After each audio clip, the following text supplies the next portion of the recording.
What is up, gamers, collectors, and fellow nerds? Welcome to Psycho Gamer. I am your host, Aubrey, and today we're going to talk about something that's not really video game related in some ways. We're going to talk about the latest Pokemon card craze. Yes, I'm talking about Pokemon cards. Apparently, there has been a revival of interest in the Pokemon card games, not specifically just for kids. Apparently, people are going a little bit crazy with how many they're trying to buy and what they're trying to buy and why they're trying to buy it. Stay tuned. Make sure you hit that like and subscribe. Turn on those post notifications. We're going to talk about Pokemon, the trading card game, right after this.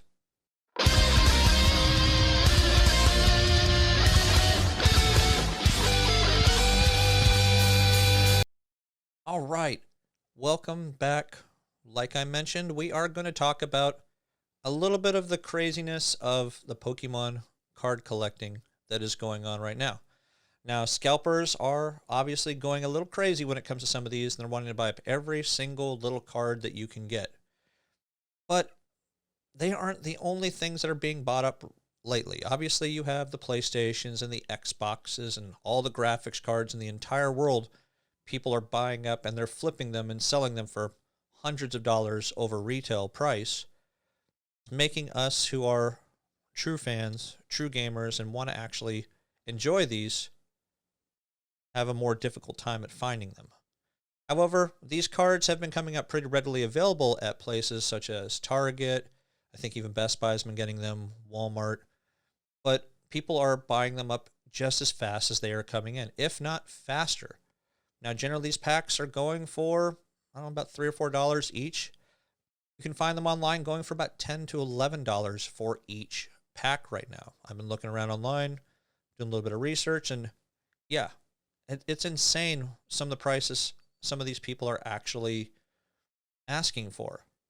Now, what is Pokemon? Obviously, Pokemon, if you haven't been under a rock for the past 20, 30 years, Pokemon was kind of an abbreviation of the Japanese name Pocket Monsters. Came to America as Pokemon with Ash Ketchum as your main character, but the kids really, really loved the game so much that they came out with a card game, kind of at the same time they were coming out like Magic the Gathering kind of games. But 1996 was the big year for Pokemon cards. Now, if you ever look at anybody's YouTube channel, look at a person called Leon Hart. Leon Hart has made millions of views and tons of videos of just him opening up these packs and being super excited whenever he finds something crazy. And he's opened some very expensive boxes of cards, going all the way back to the Series 1 cards of Pokemon. Whether it is a playing card, a really hard card to find, or it's going to be a foil card.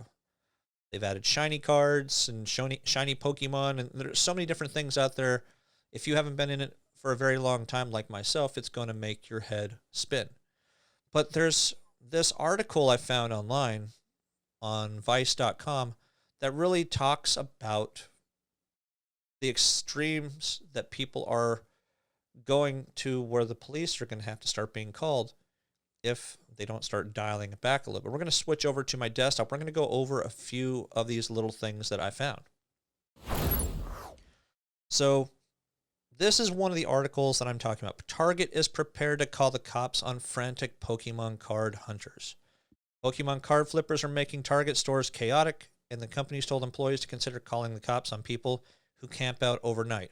So gone are the days of us camping out to wait for a PlayStation or an Xbox. Now it's Pokemon that is causing an uproar. Why? Well, apparently there are some of these cards that are in this new set, the Shining Fates Pokemon, that are worth hundreds and hundreds of dollars because of the rarity of these things. Now here's basically the article. Target stores around the country have pre-sunrise lines around the block, and the trading card sections look like bread aisles before a snowstorm or toilet paper aisles at the start of COVID. As fans, collectors, and resellers are trying to arbitrage tins of Pokemon cards that can be resold for an easy profit, which they're selling them for quite a bit more.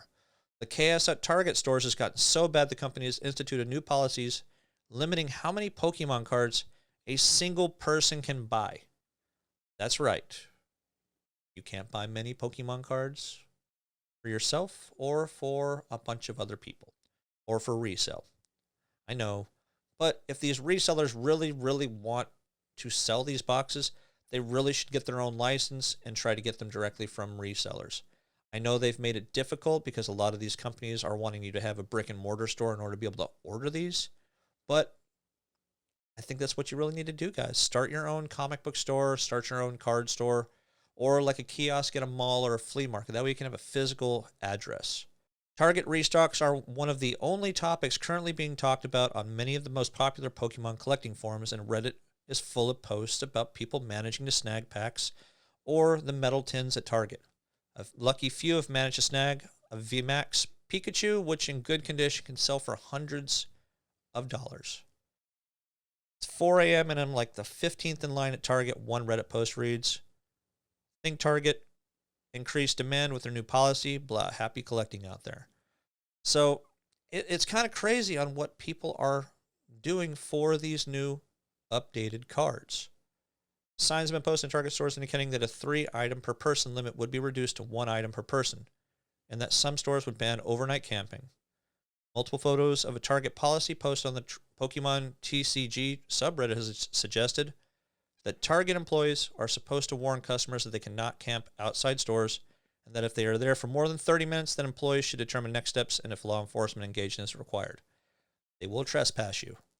Don't go out and camp unless they've given express permission. The popularity of the trading card game has seen a recent surge as a new generation of kids is discovering it, and people who played it when they were younger are learning their old cards could be worth thousands of dollars. Get yourself that old Charizard, and you could be looking at a small fortune, guys. Prices of cards, old and new, have skyrocketed to the point where certified guarantee company, the CGC, which grades cards which can improve their value in secondary markets, announced it is working to increase its capacity to meet extraordinary growth and demand. The main targets at Target seem to be Shining Fates tins, which retail for $29.99 and come with 6 booster packs of the Shining Fates expansion and a foil chase card. Each booster pack contains a total of 10 cards. Beyond being popular and fun, every Shining Fates tin contains 60 cards, and one of those 60 cards may be an ultra-rare chase card worth hundreds of dollars. They're also trying to score Hidden Fates Elite's trainer boxes, which retail for $49.99 and can easily be flipped instantly be flipped on eBay for about $150.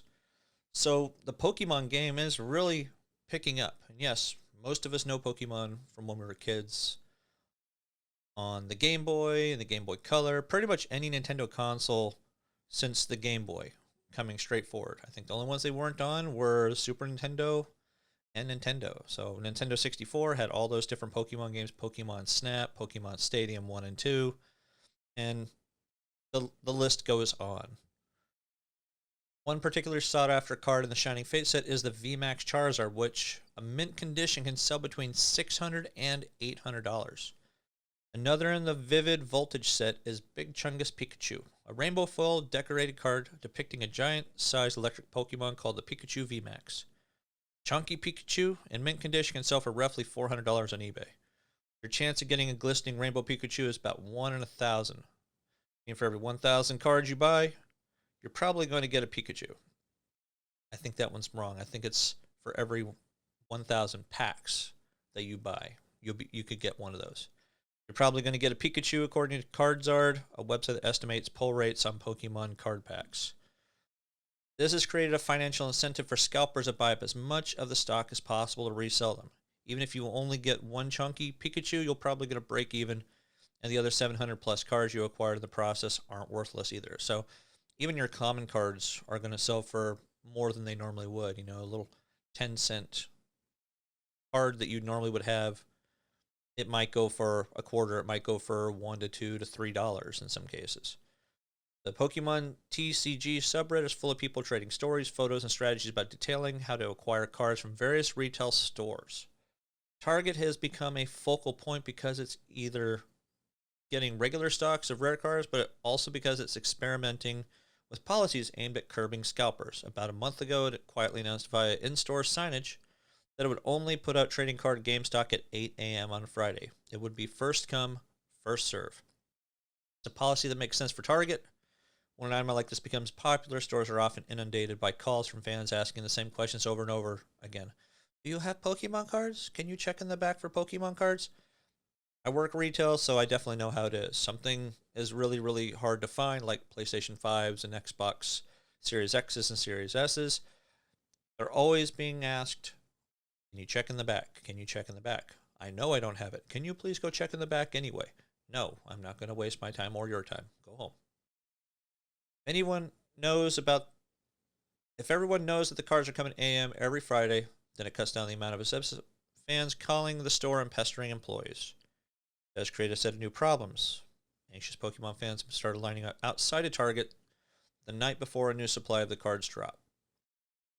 Different stores have different policies. Some start selling at 6 a.m. Others discourage people waiting in the parking lot overnight entirely. One Redditor posted a Target sign that said it would only sell one item to one guest per day starting on April 30th.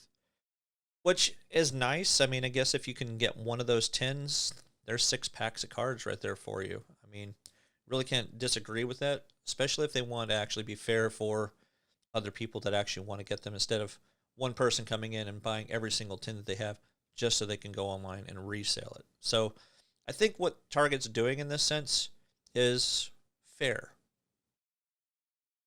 So what do you guys think? Do you guys think that this is fair on what Target's doing? I really think it is, because when it comes to these scalpers, they're just wanting to spend as much money as they possibly can to get a higher return on their investment, which there's no problem with that. But guys, come on, get yourself a brick and mortar store if you're going to do it. Go to a flea market or something, someplace that you have an actual physical address that's not a garage, that you're not just flipping the things on eBay or Amazon. So I'm not really going to go into the rest of it, but there are a couple other little things here. Looks like Walmart has actually gotten rid of a lot of their card games and cards in general. I've been going to Walmart's for a while, and I've been seeing some sports cards, but that's really about all I've been seeing. Now, one big issue they have is theft, is people are stealing these cards. They're going and opening them, and they are just taking whichever ones they want to get. If there's a $500 card that they got, hey, they didn't have to pay any money. Hopefully they didn't just shove it in their pocket and spent it all to you-know-what. So there's a lot of cool stuff on here. I checked the actual Pokemon website. You can see some of these cards that they're showing off right here for the Shining Fates. Featured cards. You got that Charizard VMAX that they were talking about, which is a very expensive card worth hundreds and hundreds and hundreds of dollars just from that one article on Vice there. So I have not been a big collector of Pokemon cards. I've not been a big collector of Yu-Gi-Oh! Or Magic the Gathering. I have had some in the past, which was cool, but I used to be really into sports cards like baseball cards and basketball cards. Not really football or hockey or anything like that, but mostly those two main sports back in the 80s and 90s. Did I have a Michael Jordan rookie card? No, I didn't. I had a Jose Canseco rookie card. I had Bo Jackson, and even had Reggie Jackson, old school Reggie Jackson from 60s and 70s. So there's money to be made here if you do it the right way and don't put other people out. Collecting is a great thing to do. I love collecting things. I love collecting my video games. They are very expensive, and many of them are more than what I care to actually pay for them. Sports cards, I just kind of grew out of them. I just didn't really see any other reason for me to keep collecting little small pieces of cardboard like that. But a lot of people really do like the Pokemon cards. I like the looks of the cards. I'm not going to lie. I have been following one or two people on YouTube lately. Like I said, Leonhard is a really good one to go and check out if you want to see him open packs of cards, especially very expensive packs of cards. In some cases, he's giving them away. Other cases, he's sending them off to get graded, and they're worth tens of thousands of dollars. He sent a Charizard first edition card off that was worth tens of thousands of dollars last year, and it got lost in the mail. It took them 6 months to get it back to him, if I'm not mistaken. So it was really, really crazy. Go check his channel out if you haven't. Just see a big kid play with his cards. I actually like it. So, but that's going to do it for the video, guys. Make sure you hit that like and subscribe down below and turn on those post notifications. We will see you next time, and as always, game on.